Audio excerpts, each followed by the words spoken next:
Welcome to Just Minding My Business.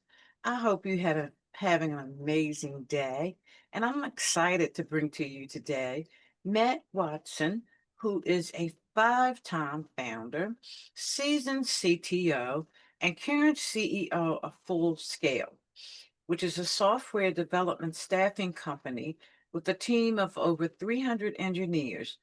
Matt is obsessed with building teams that think like owners.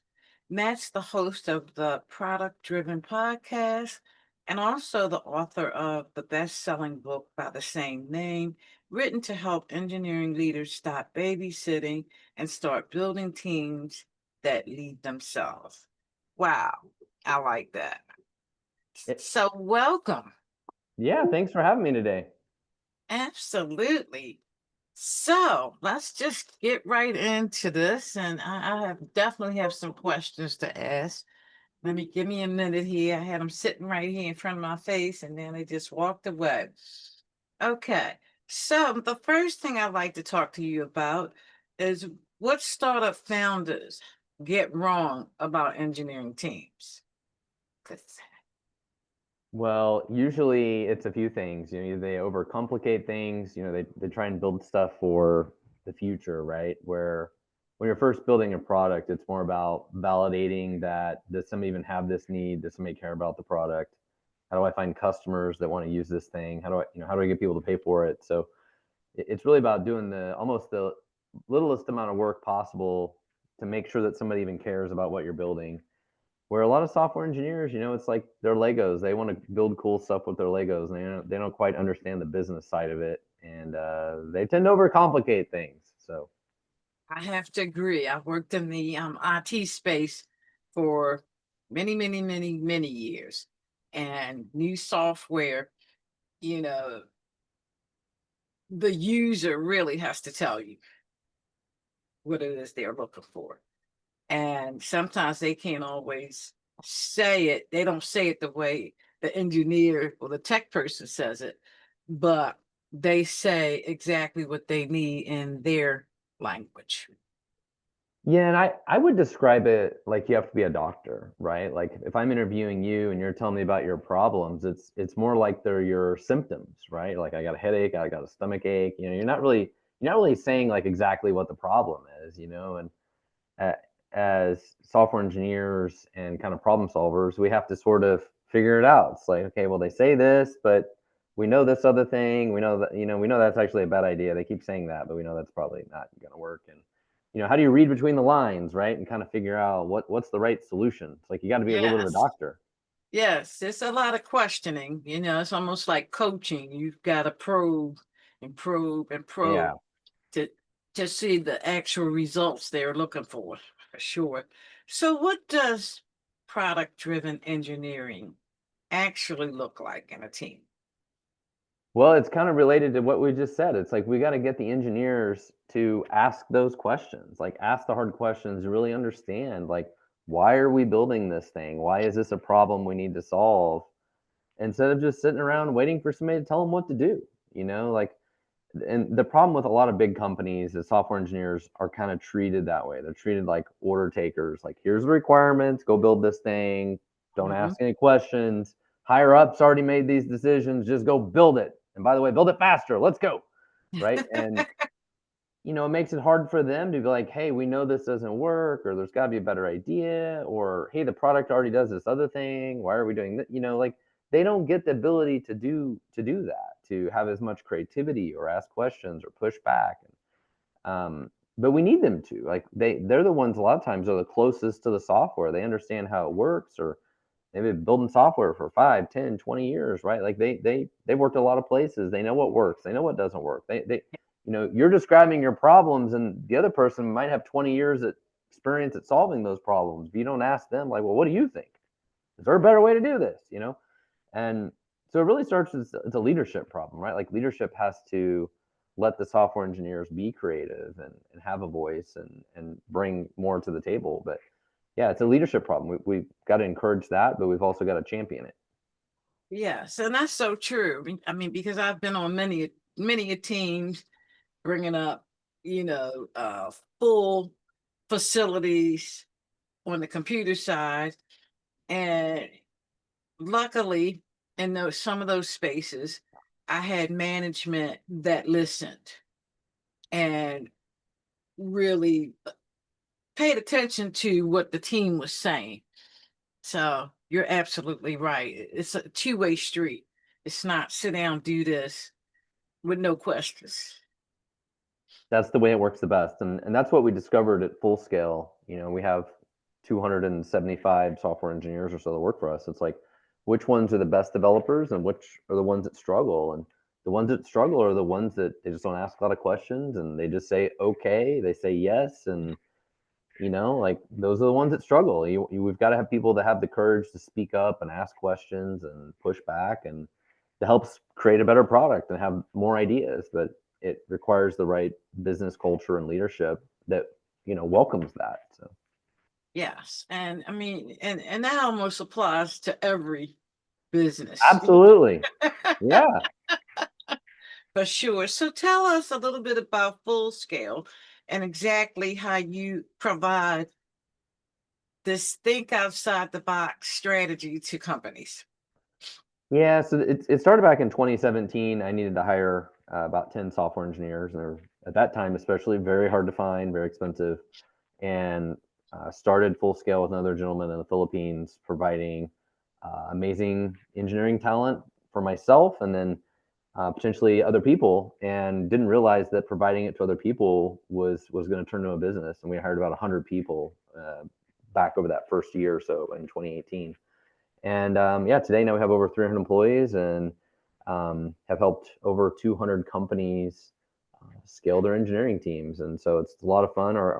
We create kind of a win-win-win for our clients. It's a win for them. It's a win for the talent and our employees, and that makes it a win for us, right? That's our goal. So it's how we connect great talent, create great opportunities for them, and help our clients solve the challenge of finding great talent. So it's always hard to find really good software engineers.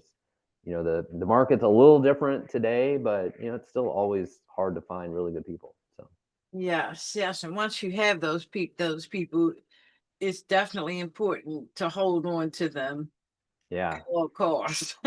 yeah, For 100%. sure. So let me ask you, okay, a company hires you. What's the process?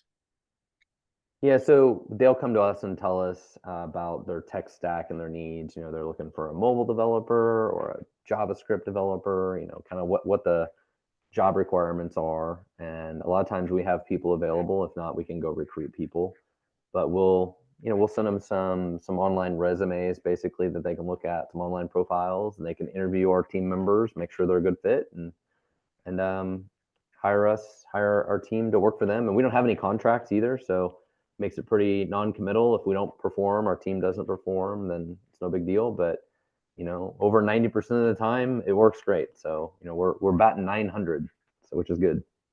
Okay, awesome, awesome. So when your team comes into a project, let's just say, um, the communication that happens to make sure that they have clarity and like we spoke about earlier, be able to ask questions and really see the big picture. How does that work? Yeah, so one of the things that we do that makes a big difference is, traditionally a lot of people, if they had a big IT project they would need to do, they might hire an outside vendor. And where that usually falls apart is they have a project manager in between. And that project manager kind of plays the telephone game. You tell the project manager we need to do X, and then they go tell the developers, and then the developers aren't necessarily able to ask questions directly, to the customer that wanted this thing built. And so we don't do that. So, we do more of a staff augmentation approach. So our team members work directly for our clients. So our clients can talk to them every single day. And that also means we have to hire a lot better software engineers, because if our software engineers could hide behind a project manager, they don't necessarily have to be as good at their job. They don't necessarily have to have great communication skills, right? Like project manager can cover up a lot of potential problems, right? And that's what happens in a lot of these companies. But when you're product, is our team. Our team members are our product, right? So our team members work directly for our client. They've got to be really good. They've got to have good communication skills. But that's what eliminating that telephone game is really critical. So our team members can ask questions and validate assumptions and bring ideas. That's why it works. Yes, absolutely. Absolutely. Yeah, because communication is king if you want to get it right. It's great. Everybody, I mean, I always tell people, like, even when we have like Zoom calls and stuff, like, I want everybody to have their camera on. I want to be able to tell them something, look in their eyes and tell, did they Mhm. understand what I just told them, or are they confused? Like, so much of communication is even body language, right? It's like, I want to be able to talk to Yes. people and make sure, do they understand what I'm telling them? When you're Abs- building software, that's really important. yes, it is. Yes, it is. So, what's the skill tech leaders should be hiring for right now? Well, it's definitely product thinking, and that's what I wrote my book about, was how important product thinking was. The limiting factor of building software has never been how fast can you write the code, right? Mhm. Like, and today we can use AI to write code, millions of lines of code every day if you wanted, right? You could just churn out stuff. The limiting factor has always been, why are we building it? How are we building it? What matters to the customer? Does it solve the customer's problem? Why are we building this thing over this thing? Why do we build it this way instead of this way? Like, it's a million different of those sort of higher level product, decisions and architecture decisions that are really the limiting factor. It's really about, how do the software engineers think? Do they understand the customer and why, and the higher level thinking that's even more important, especially if AI is going to write more and more of the code.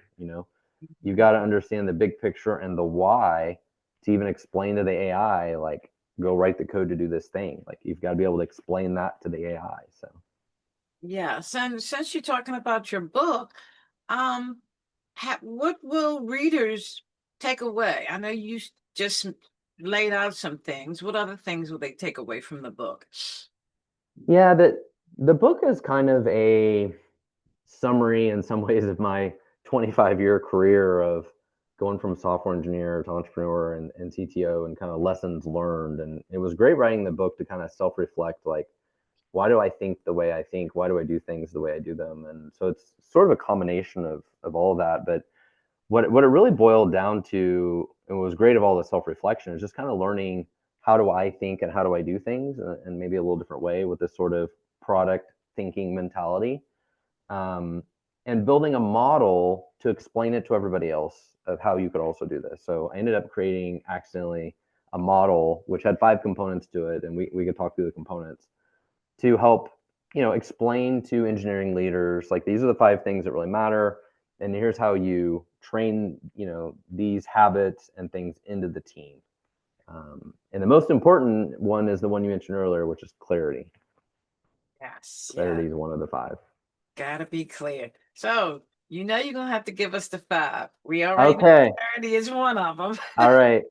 So it starts with vision, and when I say vision, I don't mean some silly, like, HR tagline from the HR department. I mean vision of, like, why are we doing this thing today? Why are we doing this thing this week? Like, why does this thing matter? And make sure everybody understands, like, why are we doing this thing? Like, the big picture. Why does this thing matter, right? And then second is focus.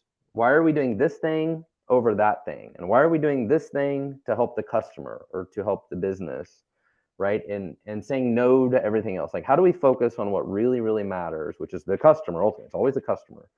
And making sure that we're driving that focus. Like, once we know what the vision is, we kind of know where we're going. How do we make sure everybody else is focused on that, right? Like, that's the first 2 things. And the third is clarity. It's because I refer to clarity as kind of the fuel. Software engineers, it's very easy for them to get confused, or not sure what to do all day long if they don't understand, why are we building this, or different technical decisions. It's easy for them to get stuck, and then they have to wait and ask somebody else for help, right? Where, as a leadership, if we're constantly driving the kind of higher level vision and the focus, and driving this sort of clarity on a daily basis, it's easy for them to, like, you know what, I'm not sure what to do, but I remember we had a meeting about this last week, and the CEO spent a lot of time talking about how important this was, how important it was to our customer. Based on what he said last week, I think I know what we need to do. Let's just do this, and then we'll double check later when we have our stand up if I got it wrong. Like if they don't have that sort of clarity, they just get stuck. And I feel like from a leadership perspective, the more direction we can give them, driving that kind of clarity. Why are we doing this? What's in scope? Do this, don't do this, the things you need to know, all that kind of stuff. That's what really propels them forward. I think is really, really important. And the the fourth one is what I refer to as shared ownership. And that is the goal. Like the only way to scale is to delegate and create ownership in these teams. Otherwise, you've got leaders that are the hero and the bottleneck. And for a company to really grow, they've got to learn to delegate. And that requires creating ownership within the teams. And I refer to it as shared ownership because there's usually never any one person that has full ownership, right? It's usually shared. Everybody has input. Everybody has an idea, an opinion, from the CEO all the way down to one of the software engineers, support, sales, everybody else has ideas, right? So, ownership is really key in trying to get to shared ownership. And the fifth one, which I think is the most important, is courage. And that's actually the one that kind of started this a year ago at Full Scale. We talked about, which developers we see that are really, really good and which ones that are struggle. And the ones that struggle are the ones that lack courage. They lack the courage to speak up, to ask the questions, right? They're the ones that are just, they don't want to say a lot. They just say, okay. They don't want to speak up. They don't want to get in trouble. They don't want to make mistakes, right? And so that's the thing we work a lot on at Full Scale is like, how do we drive that courage is really important. But from a leadership perspective, we have to recognize that. And even as leaders, we have to have courage to change the culture, to change how we do leadership, to create a safe environment for our teams. So if they do ask questions, we don't shut them down. We don't dismiss them. We don't make fun of their dumb questions. Hopefully we reward them. We reward them for like, hey, I'm so glad you asked that question. Ask more questions tomorrow. That means you care. Thank you. Right? So it's all about creating that culture, and I think courage is the foundation of it. People have got to have the courage to step up and care and want to do more. Yes, and like you mentioned, that courage comes from feeling comfortable within the culture to do so. Yeah, there's got to be psychological safety, right? Like, especially in software engineering, we want to move fast. We want to make some assumptions. We want to keep moving forward, and there's always some risk involved. Like, do we do this the wrong way? I mean, you can sit around forever trying to, prevent and eliminate risk, right? And some of that is just decision making. It's like once there's a 70% chance that you're doing something the right way, it takes magnitudes more time to get to 80% confidence or 90% confidence, and you never get to 100% confidence, right? So it's the same thing. It's like teaching the team, like, hey, when you feel super confident, you're like 70-80% chance we're doing this the right way, let's go. And if we get it wrong, it's okay, we'll learn from it. But that creates that, requires that kind of psychological safety and the right culture and the right team that has that in the DNA. And as leaderships, we have to like build that into the DNA of the team. Yes, absolutely. And that's critical. So critical. Before we go on, how do companies connect with you? How do we get the book? So my book, Product Driven, is on Amazon. You can get it on Amazon. You mentioned earlier I host a podcast. I have a newsletter also called Product Driven. So you can go to productdriven.com and find more about all those things. But probably the easiest thing is to follow me on LinkedIn. I have over 70,000 followers on LinkedIn, and I post fun things every day on LinkedIn. So give me a follow. Okay. Okay. So you've scaled and sold multiple companies, and we've already talked a lot about leadership. So, what are some of the lessons that you've learned along the way? Well, I think one of the most important things is being best known for what you do beats being best at what you do every time. And especially as entrepreneurs and business people, we're always focused on like being the best, whatever it is. Like we want to be the best. But like McDonald's doesn't sell the best hamburgers, but they're the best known for selling hamburgers, right? And Yes. even the local plumber wherever you live, you do not know the best plumber that lives in your town. You don't know them. You'll never know their name. But you know the company who is the best known plumbing, like they run the most TV ads, they have the most trucks driving around your neighborhood, right? Like the thing is entrepreneurs and really it's anything in life, like is realizing like you can be the best at what you do, but if nobody knows that you do it, it really doesn't even matter. And True. so you've got to focus more on people recognizing your abilities, even as just an individual, maybe in your career, your job, but as a company, the company has got to focus on that, the marketing and getting your name out there and people knowing who you are is Yeah. always the most important thing. Yes, and I always said, "You're best kept secret if no one knows." Yeah, that's another great way to put it. Yes, indeed. So let me ask you this: what changed when you finally stepped out and just let me code track? What is that about? Well, as a software engineer, none of us really ever get proper training on how to be a manager, how to be a leader, right? And so we're problem solvers, we're highly logical people. And Mhm. so it's very difficult for us to go from being an individual contributor to being a manager. Um, because when you go to be a manager, you're no longer really solving very many problems that are very logical. You're just solving emotional problems with all of your team.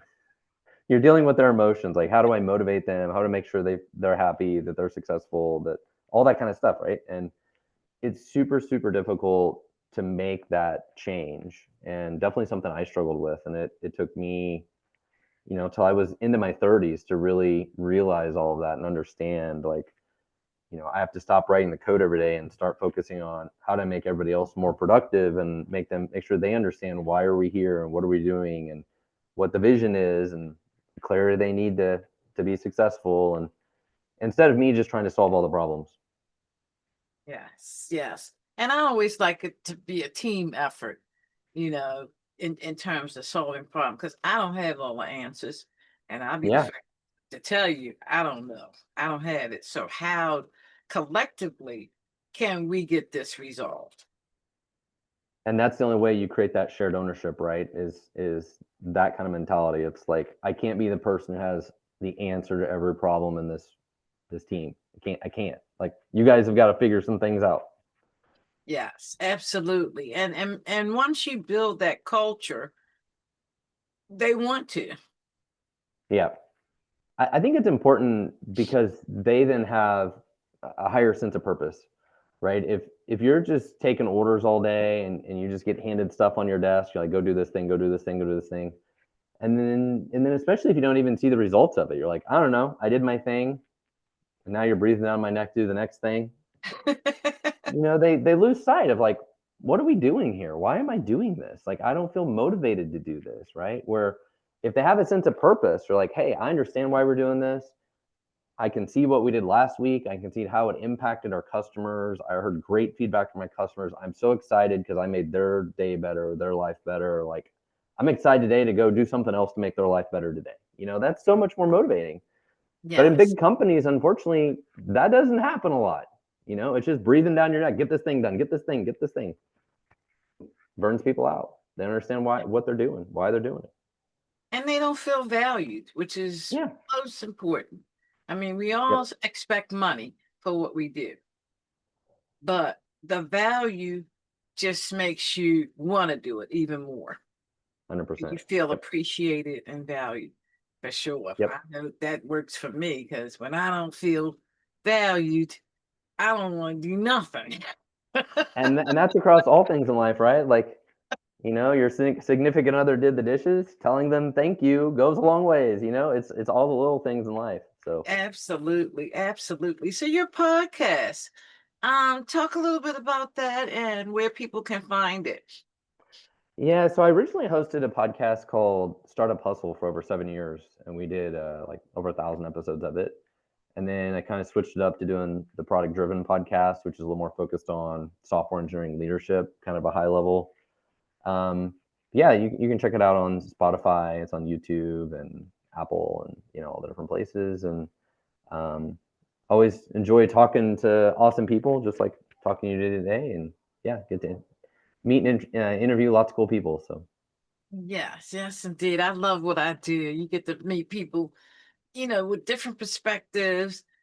And a lot of times, what I find, they say it different, but across the board, you hear it a lot.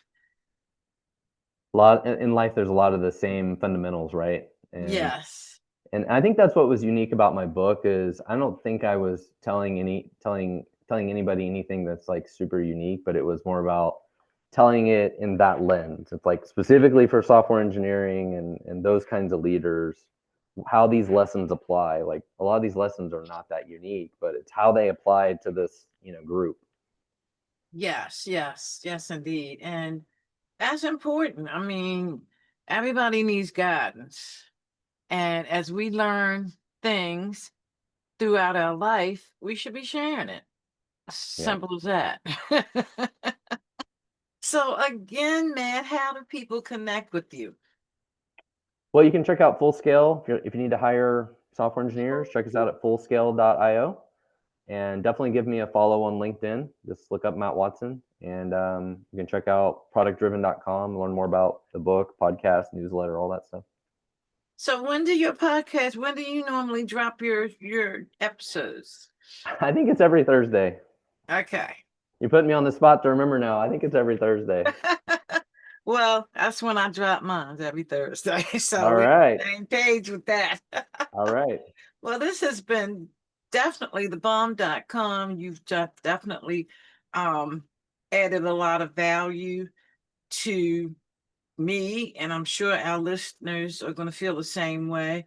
And I like the fact that you talked a lot about the leadership because leadership is really important, whether you're running a business, whether you're running a household, raising kids. You need leadership skills. Yeah. You really do. Having kids might have been the best thing for me. That was a whole new thing to learn. Yep. I got 5 of them. Oh, wow. Wow. Yeah. So, yes, you definitely had a lot to learn, all those different Yep. personalities. Yes. For For sure. sure. So, thank you so much, Matt, for stopping by. I appreciate you. And thank you, audience, for stopping by as well. All right. Thank you so much for having me.